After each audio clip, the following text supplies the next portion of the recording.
Ei, meus queridos, tudo jóia com vocês, né?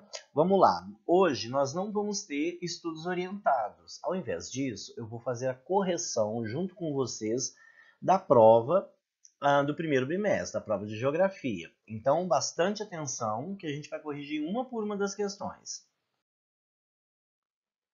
Vamos à primeira questão, que é adaptada.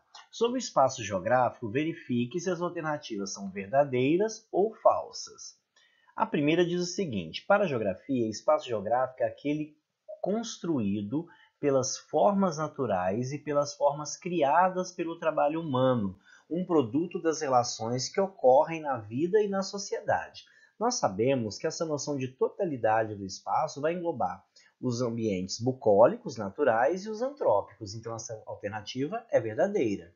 Espaço é analisado, levado em conta os lugares, as regiões, os territórios, as paisagens. Por isso, para a geografia, espaço, região, território e paisagem têm exatamente o mesmo significado, que nós sabemos que não é fato, então essa questão é falsa. Na terceira, diz assim: espaço geográfico abrange não apenas os objetos naturais e os artefatos humanos, mas também a rede de relações criadas pelos fluxos de pessoas, mercadorias, capitais e informações. Na verdade, isso aí é um conceito, o finalzinho aí é um conceito de capitalismo e não de espaço geográfico. Então, essa alternativa é falsa. Na quarta questão diz, para a geografia, existem dois espaços bem definidos, o espaço físico e o espaço humano, sendo o primeiro entendido como natural, o bucólico, e o segundo como social. Os dois são estudados isoladamente. Um não tem e nem sofre qualquer interferência do outro. Essa questão é verdadeira. E por último, é uma questão falsa, que diz que o espaço geográfico é entendido como o espaço social. E, na verdade, a gente já viu anteriormente que não é bem isso. Então, a alternativa correta é a letra B, VFFVF.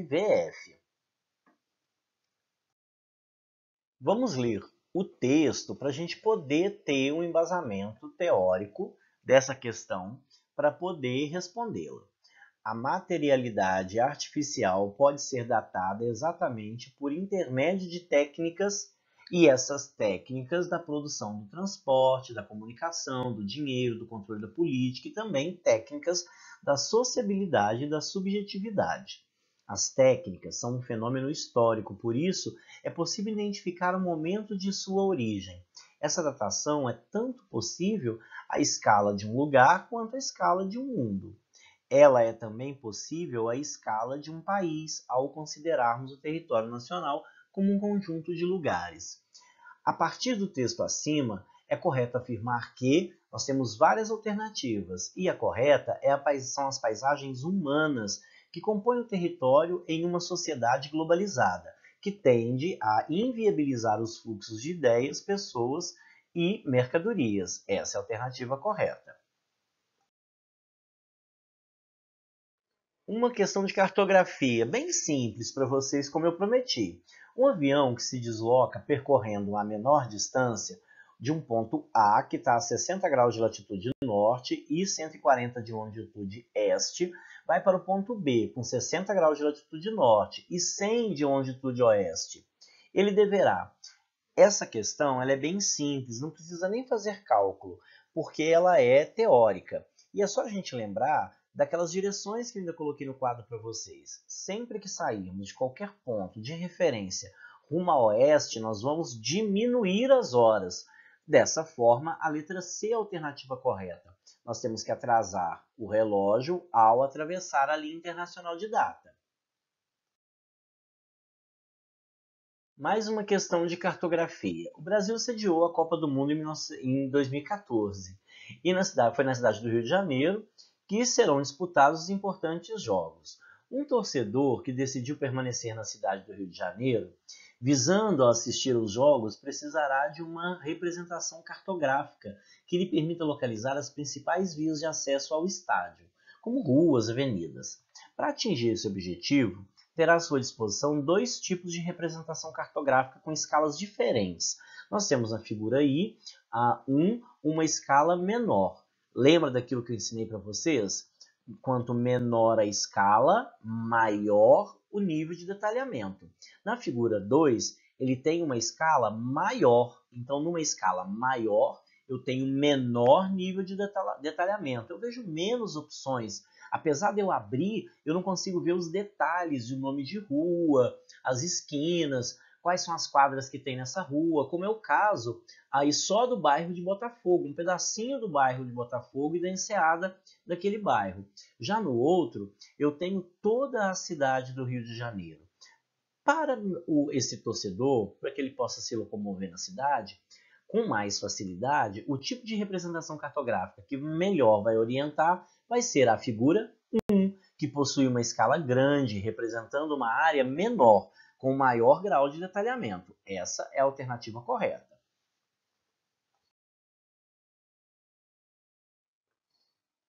Um estudante australiano, ao realizar pesquisas sobre o Brasil, considerou importante saber a localização exata de sua capital, a cidade de Brasília. Por isso, consultou o mapa que está aqui aparecendo para vocês e esteve lá na prova.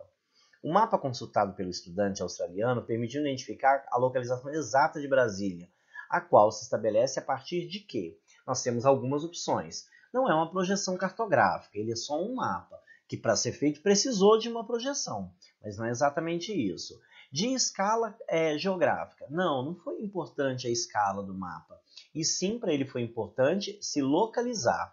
Então ele não utilizou também nem de convenções cartográficas, nem de convenções geográficas. Na verdade, ele se utilizou de coordenadas geográficas. Olha como tem um traceado de linhas para ele poder localizar a cidade de Brasília.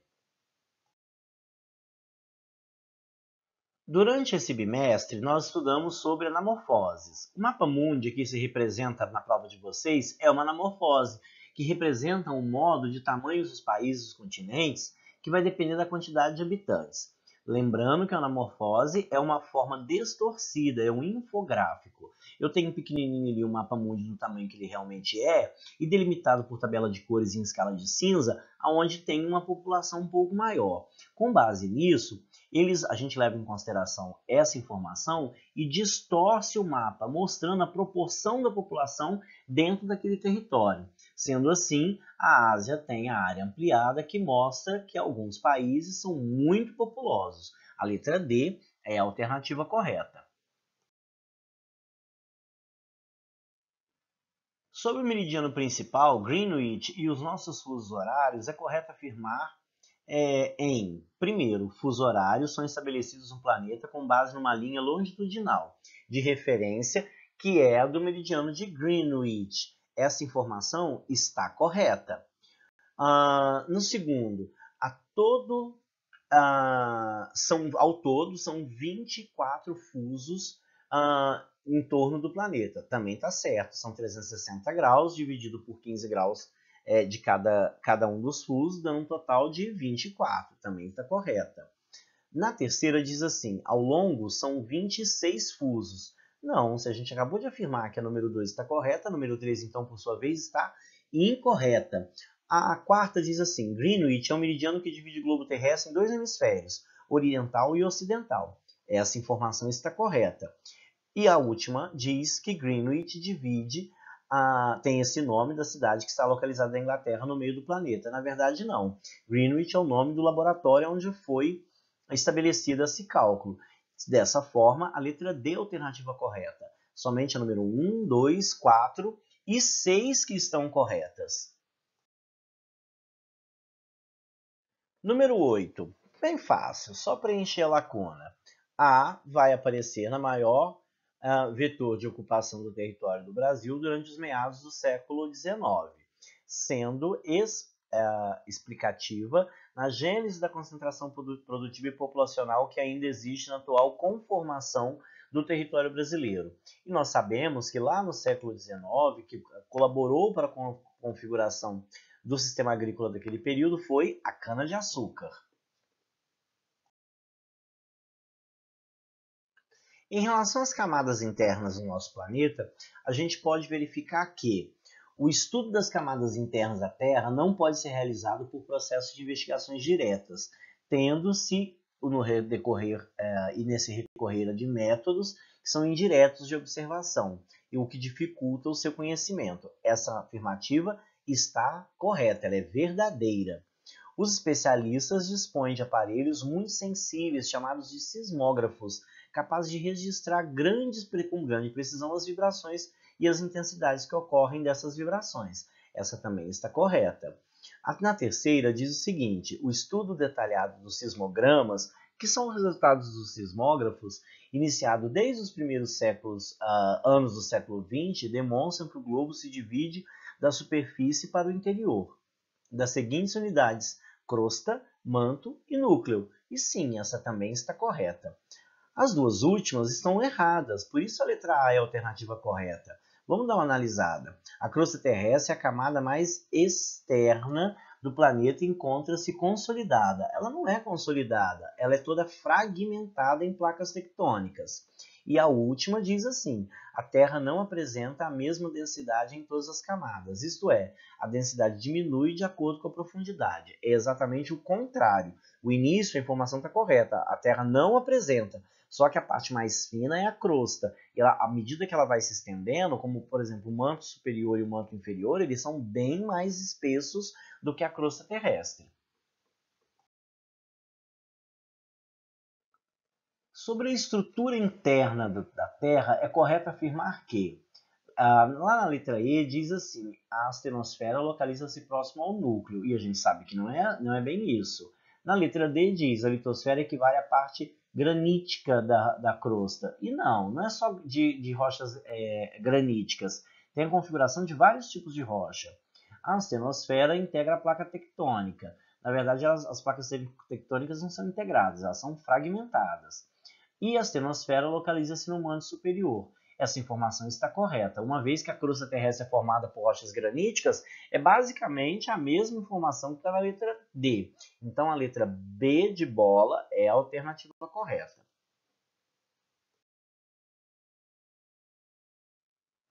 Ainda sobre estrutura interna, sobre as características da dinâmica da estrutura geológica, o que é correto a gente afirmar? Muito bem.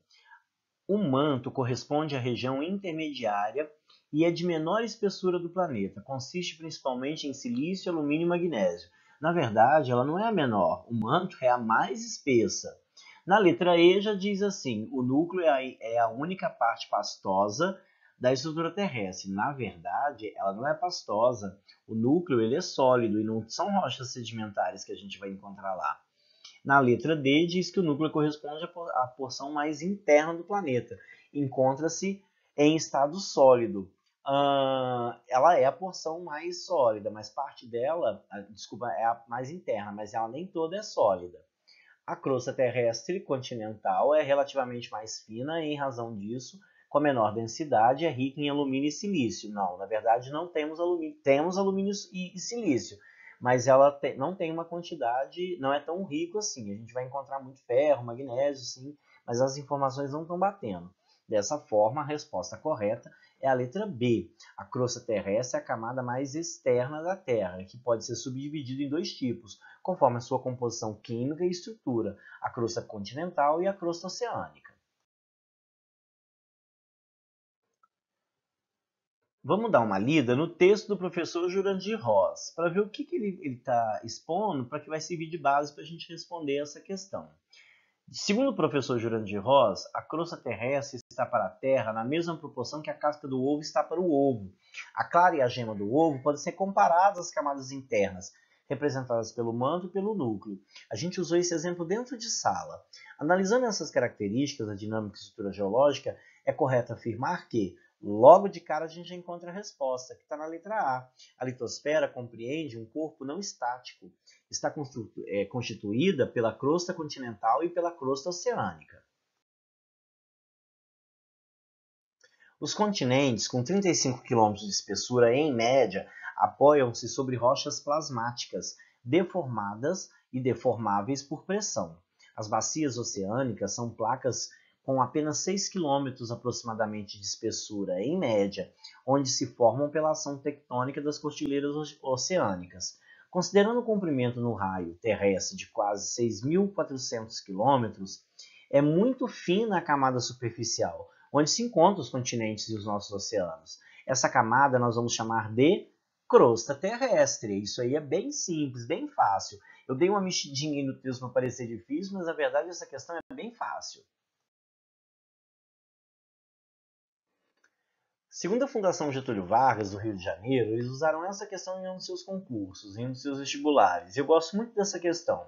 Os terremotos e os vulcões e a formação das montanhas são atividades geológicas de enorme importância que ocorrem aqui no nosso planeta. Observe o mapa na localização das zonas sismáticas, né?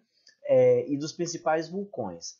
Delimitado em cinza mais escuro, nós temos as maiores intensidades de atividades vulcânicas e tectônicas. Com base nisso, nesse mapa e nos nossos conhecimentos que a gente adquiriu em sala de aula, o que é correto afirmar? Logo de cara também a gente já encontra a resposta. Somente o movimento de separação das placas tectônicas que causam os terremotos, o que anula todas as demais alternativas.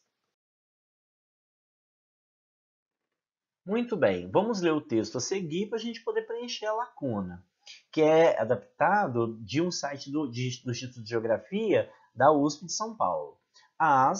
E temos um espaço, também conhecidas como rochas magmáticas, são formadas pela solidificação ou cristalização do magma, que é um líquido, uma pasta em alta temperatura, em torno de 700 até 1200 graus Celsius, proveniente do interior da Terra. Pode conter jazidas de vários metais, por exemplo, ouro, platina, cobre, estanho, dentre outros, e trazem à superfície do planeta importantes informações sobre as regiões profundas da nossa crosta e do nosso manto. Assinale a alternativa que completa a lacuna. Desde lá do sexto ano, vocês aprenderam isso comigo. Nós temos aqui rochas sedimentares, metamórficas, basálticas, antrópicas, que a gente ainda não chegou a ter rochas assim ainda, só que daqui uns milhões de anos. Dessa forma, rochas ígneas, que são as magmáticas, é outra nomenclatura para elas, é a resposta correta, a letra C. Meus afetos, por hoje é isso. Na semana que vem nós vamos ter mais estudos orientados e eu vou passar atividade para vocês. Nessa semana vocês não têm atividade, é só correção da prova. Só que como vocês sabem, eu estou contabilizando tudo que vocês fazem e me mandam, eu vou anotando e vou pontuando aqui. Então o que a gente vai combinar? Hoje, para garantir o ponto extra de vocês, eu quero que vocês usem esse espaço aqui no comentário dos vídeos. Comentem, façam algumas intervenções, o que vocês entenderam, o que vocês não entenderam na prova, as questões que vocês têm certeza que acertaram, as questões que vocês ficaram em dúvida. Só comentar aqui, eu vou usar esses comentários, o fato de vocês terem comentado, como pontuação extra, combinado? No mais, um beijo no coração de todo mundo, tô com bastante saudade de vocês. Se cuidem, fiquem em casa, se tiver que sair por algum motivo, evitem o máximo, mas usem máscara, se higienizem ao chegar da rua e se cuidem, tá bom? Beijo no coração de todo mundo e amo mais que Milton Santos.